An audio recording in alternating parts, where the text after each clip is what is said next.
La tempête Alex, désormais vous connaissez ce prénom. En fait, il cache un désastre qui s'est abattu sur le département des Alpes-Maritimes. C'est une tempête par définition imprévisible, mais exceptionnelle, unique. Nos vallées ont été dévastées. Les infrastructures routières ont été détruites. Des logements entiers ont été emportés par les eaux. Et après évaluation des travaux à accomplir, on atteint des sommes astronomiques, 850 millions d'euros. Le département des Alpes-Maritimes a été présent à côté d'autres collectivités territoriales, mais c'est celui qui a probablement eu à porter le plus et devra porter le plus longtemps les effets de cette tempête. 850 millions d'euros, vous disais-je, ce département des Alpes-Maritimes a investi et prévu d'investir en 2021 350 millions, rendu possible par un emprunt de 200 millions, qui s'additionnera avec d'autres subventions de collectivités locales, voire d'État et d'autres partenaires.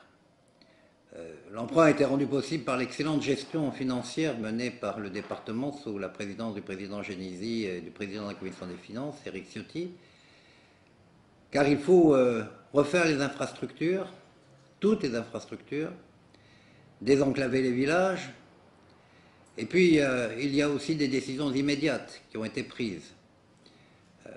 Maisons des sinistrés pour pouvoir accueillir ceux qui, dans l'urgence, étaient perdus et avaient besoin d'urgence et avaient besoin d'aide immédiate. Prévoir également le relogement avec des habitats semi-pérennes, pratiquement la possibilité pour plus de 50 familles d'être relogées, en attendant que les logements plus durables soient engagés et établis. Rétablir les routes tout de suite, plus rapidement possible. Certains villages ont eu des difficultés à bénéficier de cette initiative immédiate. Donc il va falloir reconstruire.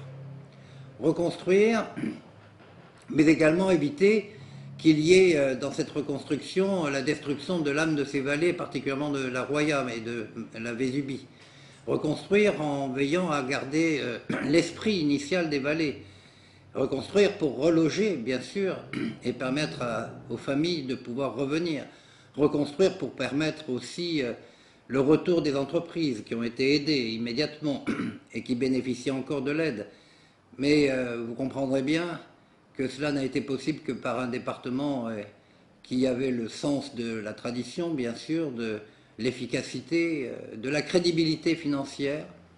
Ce qui veut dire aussi que nous avons vu dans ce département combien cette collectivité était la collectivité de proximité immédiate et de réponse immédiate. Il est certain que le travail sera long, que les attentes seront impatientes pour beaucoup de nos concitoyens dans le malheur, dans la tristesse, mais que ce département des Alpes-Maritimes a l'honneur de venir servir ses concitoyens, et dans ses premières réactions, il fut à la hauteur, semble-t-il, en tout cas j'en suis persuadé, de ce que l'on pouvait faire de mieux.